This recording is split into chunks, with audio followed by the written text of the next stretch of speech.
satu yang terpenuhi. Jika B13 itu di sini sama dengan 0, B14 sama dengan 0, berarti tidak valid ya. Jadi salah satu yang 0 itu tidak valid. Misalnya pemasukannya 0, pengeluarannya 2 juta sekian-sekian, dinyatakan tidak valid. Oke. Lalu seandainya datanya ada berisikan angka seperti ini 5.500.000 dan 1.097.500, maka nanti terjadi namanya pembagian. Jadi dari B14 dibagi ke B13. Jadi acuannya dari pengeluaran ke pemasukan. Baru kita enter. Lalu ini kita ubah ke format persen. Nah, jadi 19,95% untuk 6 bulan terakhir terkait dengan alokasi. Oke, selamat datang kembali di channel Guido Formula. Oke, pada kali ini kita akan melanjutkan untuk seri yang ke-16. Melalui video personal budget ini, kita akan langsung untuk menyelesaikan bagian dashboard. Karena sebelumnya kita sudah menyelesaikan yang di bagian di RC pinjaman. Nah, jadi di sini untuk kumpulan pinjaman ataupun hutang kita terhadap platform ataupun bank.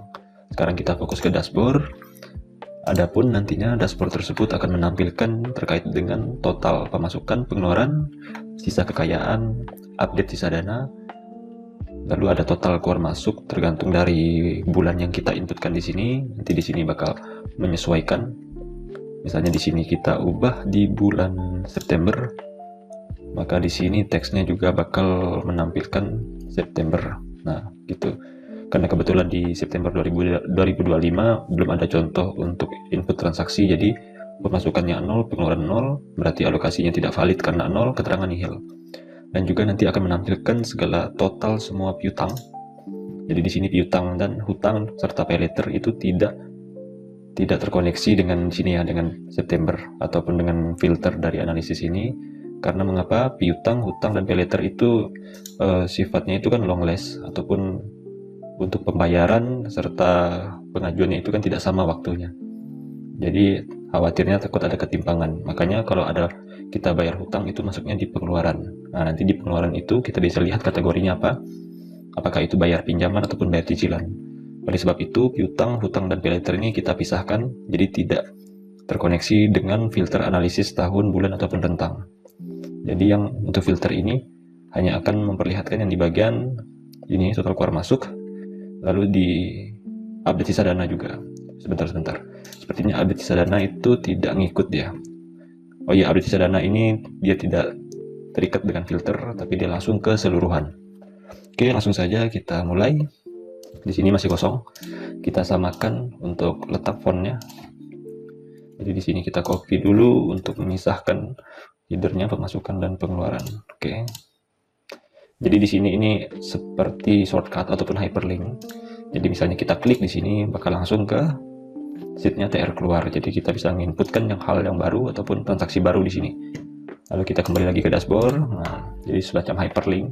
Kalau di sini itu pemasukan, kita klik masuk ke sheet TR masuk. Lalu di sini kita kembali lagi ke dashboard. Jadi kita tidak perlu untuk mengklik yang di bagian bawah ini karena sudah terlampau banyak sheetnya. Oke. Jadi ini kita copy dulu untuk mempermudah. Pastekan sini. Oke. Nah, sekarang kita lanjut untuk pembuatan dari sisa kekayaan. Jadi di sini hanya teks biasa, jadi bisa langsung dimasukkan. Tulis sisa kekayaan. Sebenarnya ini namanya ini preferensi aja sih. Kalian bisa menamainya bebas, bisa sisa kekayaan ataupun total saldo atau total keluar masuk, bebas. Kita kasih ukuran 20. Terlalu besar, kasih 18. Nah, sekarang di sini ada sebelum penyesuaian dan sesudah penyesuaian. Oke, kita ketik dulu di sini. Sebelum penyesuaian. Sedangkan di sini sesudah penyesuaian. Nah, jadi guna dari sebelum dan sesudah penyesuaian. Sebelum penyesuaian ini gunanya untuk mencari tahu sisa kekayaan kita sebelum dilakukan namanya penyesuaian. Jadi penyesuaian itu kan ada pengurangan dan penambahan dana. Itu custom, entah itu karena ada salah hitung, entah karena ada bunga yang tidak tercatat, seperti bunga bank, potongan admin itu kan kadang tidak kedetek atau tidak kita catat sebagai keluar. Nah, jadi itu bisa kita ini input di sini. Jadi penyesuaian dana. Di sini ada tambah dan kurang. Jadi ketika di sini baru dia menampilkan sebelum penyesuaiannya itu berapa, sudah penyesuaiannya itu berapa. Dan ini bakal nginduknya ke BK saldo. Oke. Sekarang kita cek rumusnya. Ini di sini. Tuh kan, ini rumusnya sum BK saldo. Di bagian L kita copy saja, nanti kita lihat hasilnya. Di sini sum BK saldo, kita enter.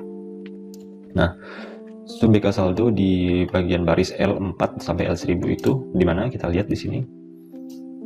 Tuh, L itu yang di sini. Nah, ini kan sesuai dengan headernya sisa uang sebelum penyesuaian. Berarti L4 sampai L1000 di bawah ini. Nah, walaupun ini masih kosong ya. Jadi dibiasakan untuk menjumlahkan sum itu agar sampai ke L1000, agar nanti ketika ada update baru, entah ada rekening baru di sini, lalu ada kedetek juga di sini, untuk sebelum penyesuaian juga akan terhitung. Nah, kalau kita hanya sum dari L4 sampai L15, nantinya kalau ada rekening ataupun dompet baru di A16, maka A16 itu tidak akan kedetek, karena dia hanya menjumlahkan ataupun melakukan perhitungan dari L4 sampai L15. Itulah makanya saya menyarankan menggunakan L4 sampai L atau L1000 ini bacanya. Oke, sekarang enter. Lalu untuk yang sesudah penyesuaian, nah ini gimana ini? Ini kan L. Oke, sekarang kita kembali lagi ke BK saldo. Kalau sesudah itu kan berarti dia masuknya di bagian sini, sisa uang yang udah dilakukan penyesuaian ya, ada pengurangan dan penambahan. Di sini kayak sebelum penyesuaian itu kan 250.000, karena ada pengurangan 50.000 jadi 200. Berarti mulainya dari sum L, maksudnya sum O4 sampai O1000. Oke, sekarang kita paste di sini. Kita L-nya kita ubah jadi O. Lalu enter. Nah, jadi di sini hanya beda 50.000 sesuai dengan data yang di BK saldo. Tuh di sini.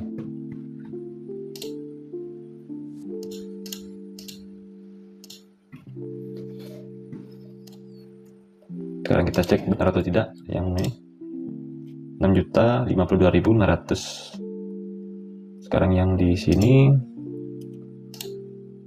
6.002.500.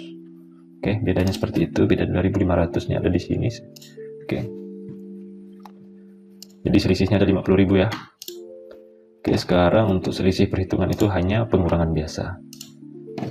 Ini selisih perhitungan. Nah, jadi sama dengan B6 dikurangi B7. Oke, sama dengan B6 di sini dikurang B7, lalu enter. Nah, jadi selisihnya 50.000. Oke, sekarang kita lanjut ke update sisa dana. Ini kita copy saja biar cepat. Oke.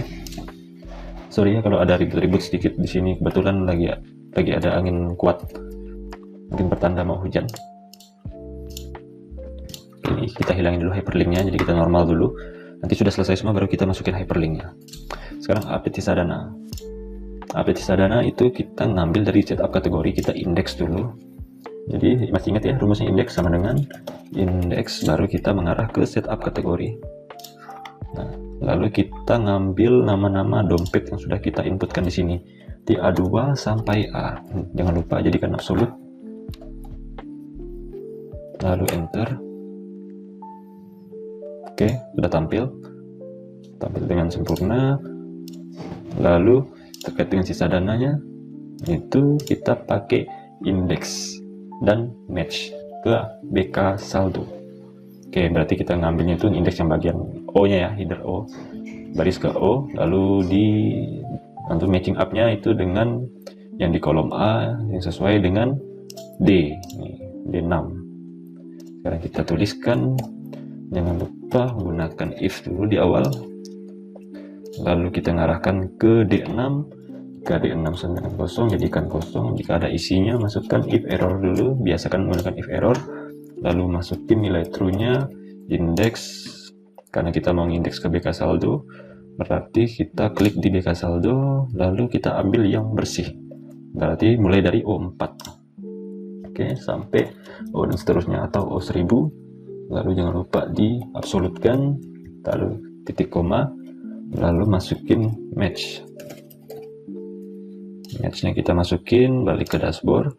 Kita match-nya itu mau sesuaikan dengan baris yang kita mulai di sini kan, karena kita mulainya di E6, otomatis kita melakukan match up-nya itu ke D6, dimana nanti untuk penyesuaiannya disesuaikan dengan nama dompet yang di sini.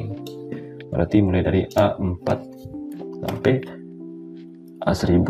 Jangan lupa jadikan absolut. Lalu titik 2 untuk tipe match-nya ataupun tipe pencariannya kita pakai yang eksak atau yang pasti. Nah, jadikan 0. Lalu tutup kurung. Sekali lagi tutup kurungnya, lalu titik koma. Jika terjadi if error ataupun terjadi non available ataupun value yang salah, maka jadikan 0. Lalu tutup kurung sekali lagi, enter. Nah, di sini sudah jadi. Sekarang kita copy ini, lalu Ctrl Shift bawah, lalu Ctrl D. Jangan lupa formatnya jadikan rupiah. Oke, sudah jadi rupiah, kita balik ke atas. Jadi di sini update sisa dana. Jadi misalnya nanti pada saat kalian mau lihat ini dompet saya tinggal berapa ataupun BCA tinggal berapa, jadi tidak perlu satu-satu ngecek di rekening. Seandainya di inputan transaksi masuk maupun transaksi keluar itu tidak pernah kalian skip, kalian isi terus setiap harinya, otomatis bisa dipastikan update sisa dananya pasti sesuai. Ya pasti sesuai lah ya kalau benar-benar di input. Jadi cukup satu pintu, lihat di sini BCA-nya tinggal berapa, BRI tinggal berapa. Sekarang kita rapikan dulu di sini. Nah, jadi bisa satu-satu dirapiin. Nah, jadi seiring kita bersihkan ini, kita lanjut dulu untuk pengisian total keluar masuk. Total keluar masuk ini kita copy saja, masukkan ke baris 11 atau A11. Nah, oke.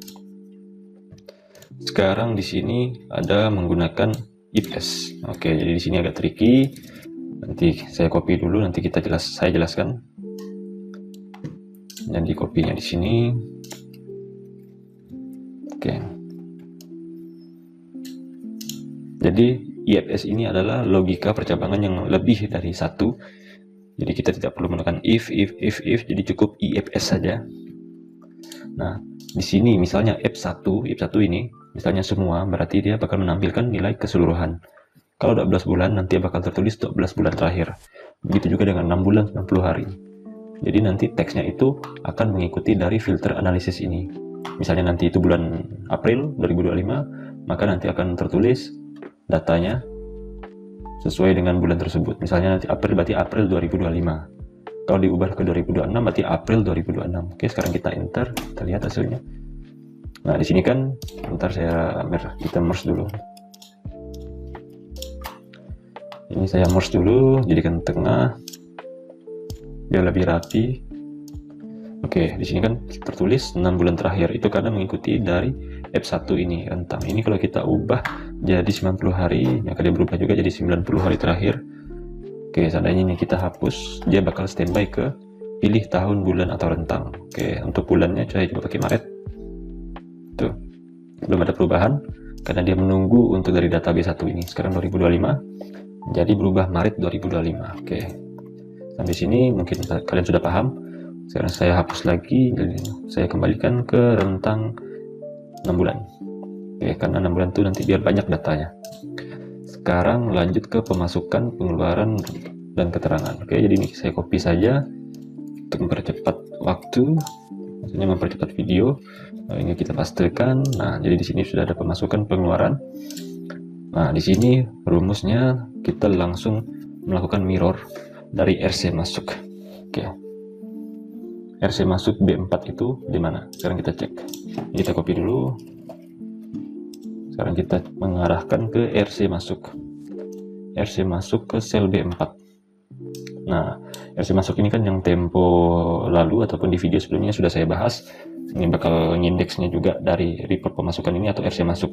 Nanti bakal ada koneksinya dengan dashboard. Dan inilah saatnya kita ngambil yang di B4. B4 itu yang di sini. Tuh. Mengambil total dari rentang bersangkutan. Oke, sekarang kita masukin. Sekarang yang di pengeluaran juga kita masukin. Kita langsung beranjak ke RC keluar, lalu kita klik di B4.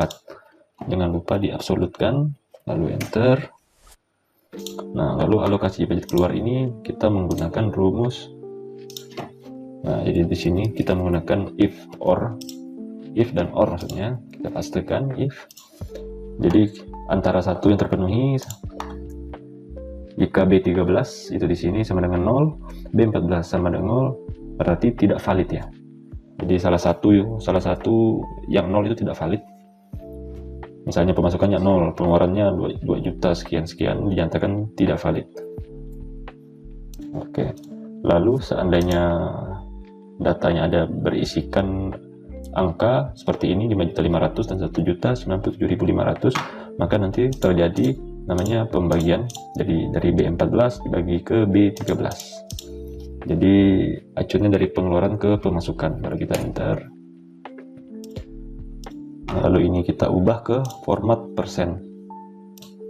Nah, jadi 19,95%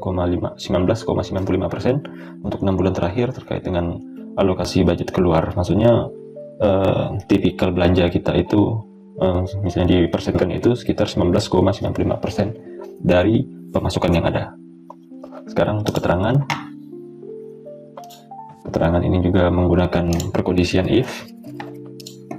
Nah, jadi kita pastikan di sini if jika B15 sama dengan tidak valid, itu B15 itu di sini tidak valid atau 0, maka di sini bakal memunculkan nihil. Lalu semisalnya di sini B15 lebih kecil sama dengan 0,25, berarti tertulis hemat sekali, 0,25%. Lalu 25% maksudnya ini ya, 0,25, karena 0 ini kan udah menggantikan persen. Berarti jika B15 itu yang sini kurang dari 25%, itu hemat sekali, berarti dia bisa. Ini kan masuk ke hemat sekali, karena ini 19,95% atau 0,19, ini kan jauh masih dari bawah 0,25 ini, itu masuk ke hemat sekali. Dan kalau B15 ini 50 di bawah atau sama dengan 50%, itu masih masuk di ranah cukup hemat. Sedangkan B15 kalau di bawah atau sama dengan 75%, berarti rentang dari 50% ke 75% itu masuk di kategori boros. Nah, lalu di atas 75% dan seterusnya itu boros parah. Jadi ini kalimatnya, kata-kata ini bisa kalian sesuaikan. Ini saya tulis ya sesuai dengan itulah apa yang terjadi biasanya kalau kita borosnya. Saya tulis boros, bisa juga boros parah. Jadi rentang aman itu berada di 0,25 atau 25% sampai 50%, itu masuk ke kategori cukup hemat ya, atau hemat sekali. Sekarang kita enter, berarti kan benar masuknya hemat sekali. Dan kita jadikan rata kanan. Coba kita cek untuk data di 30 hari. Tuh, karena 0 atau 0 tidak valid atau nihil. Kalau 12 bulan, ya karena kita, maksudnya saya melakukan input barang ataupun input transaksi itu masih sedikit, hanya sebagai contoh. Nanti kalian bisa coba sendiri masukin beberapa pengeluaran dan pemasukan yang lumayan banyak datanya untuk melihat dari alokasi budget keluar tersebut. Oke, sekarang kita lanjut ke piutang. Nah, bagian piutang ini ada riwayat dan sudah terbayar. Nah, jadi ini tidak terikat dengan filter ini ya. Sekarang kita copy saja di sini.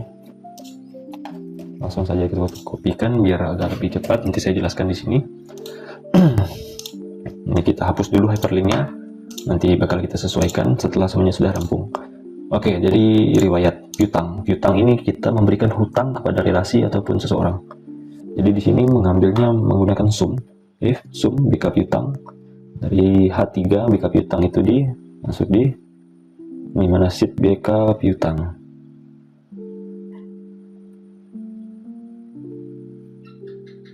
Bentar. Oke, di sini. Nah, H di kolom H itu berarti di bagian jumlah. Oke, jadi kita cek lagi di sini. Jika dari jumlah ini H3 itu sama dengan 0, jadikan nihil kalau seandainya 0. Tapi misalnya itu kalau ada sesuatu ataupun nilai yang lebih dari 0 baru dimasukkan. Di sini 600.000 karena sesuai. Di sini kalau dijumlahkan itu 600.000 ya, 100 ditambah 500. Nanti kita ada memberikan hutang kepada orang. Di sini ada Edi Sasongko dan Andi Sanjaya. Total nilainya 600. Oke, lanjut. kita ke bagian sudah terbayar. Nah, sudah terbayar ini sama juga yang tadi, cuman ini di kolom I. Kolom I itu yang di sini I. Ini kan berarti dia sudah bayar baru 50.000, sisa piutangnya masih 50.000, sedangkan Andi Senjaya sudah lunas, dia sudah bayar 500.000. Itu tanggal bayarnya di tanggal 25 bulan 9, tepat waktu ya untuk statusnya. Sekarang kita ke bagian ke dashboard lagi, berarti sisa hutangnya tinggal 50.000. Nah, jadi untuk memvalidasi itu kita tetap mencari dari sheet backup piutang. Sebenarnya bisa saja sih langsung sum saja dari sini, 600 dikurang 550, berarti B20 dikurang B21, itu sama saja 50.000. Cuman saya tetap memilih menggunakan sum yang langsung mengarah ke sheet agar meminimalisir terjadinya error karena terlalu banyak pintu. Jadi tetap biar ini nginduknya langsung dari BK piutang. Nah, gitu ya. Sekarang lanjut ke hutang. Kita copy dulu. Ini konsepnya masih sama dengan yang di piutang, hanya saja hutang ini kondisinya berbeda ya. Hutang ini kan kita yang mengajukan pinjaman atau yang mendapatkan pinjaman. Berarti di sini riwayat kita yang punya hutang 1.400.000 itu masih sama, cuman ini langsung ke BK hutang, bukan ke BK piutang. Tuh BK hutangnya di sini. Oke. Ini biar dekat saya taruh di sini. Oke, BK hutang. Ini BK hutang yang mengambil dari kolom B 4 sampai B sama dengan 0 jadikan nihil. Sedangkan kalau jumlah hutang yang di B4 ini ada sejumlah lebih dari 0 atau ada nilai yang tidak negatif, itu bakal dijumlahkan. Di sini kan 200 ditambah 1.200.000 dari S pinjam dan GoPay pinjam. Otomatis nanti dia bakal otomatis terjumlahkan menjadi 1.400.000, sedangkan yang sudah dibayar itu nihil, 0 alias 0 karena belum ada transaksi keluar yang kita untuk bayar hutang. Berarti hutangnya belum lunas, logikanya di situ. Tuh, total dibayarnya belum ada, dan juga dikarenakan kita belum ada masukkan rumus total dibayar ini. Sekarang kita copy dulu. Ini rumusnya belum ada. Kita ambil di BK hutang. Nah, di sini total dibayar itu kan ngambilnya dari TR bayar pinjam. Oke, langsung saja kita copy dari sini. Tuh, TR bayar pinjam, apakah ada transaksi? Tuh di sini kita cek ada ya perusahaan S pinjam. Nanti S pinjamnya sudah 0 karena sudah terbayarkan 200.000 tadi. Kita kembali lagi di BK hutang. Sekarang kita format dulu, ini jadikan rupiah. Ini saya lupa ngisinya ini, makanya ada tadi nihil 0. Sekarang kita copy, lalu Ctrl D, balik ke atas, sudah terisi dan semuanya sudah genap terisi. Sekarang kita kembali ke dashboard, apakah masih nihil? Nah, berarti sudah tidak nihil lagi, sudah dibayar 200, jadi hutang kita tinggal 1.200.000. Oke, sekarang kita lanjut untuk dashboard di bagian pay letter ya. Kita kembali ke dashboard. Nih, kita samakan saja. Berarti pay letter. Kita copy pay letter, langsung Ctrl V di sini. Ini kita hilangkan dulu untuk hyperlinknya. Nanti hyperlink terakhir saja. Nanti kita rapikan. Oke. Di sini ngambilnya dari BK pay letter masih sama. Berarti ngambilnya dari B4 sampai B1000. Ini sudah kita tahu pasti ini jumlah. Sekarang kita kunjungi BK pay letter. Nah, di sini. Tuh sama saja jumlahnya di sini yang sudah terbayar, dan sini adalah sisa pay letter. Oke, berarti di jumlah itu ada di kolom ataupun baris B4 dan seterusnya, sedangkan yang dibayar itu ada di C4 dan seterusnya.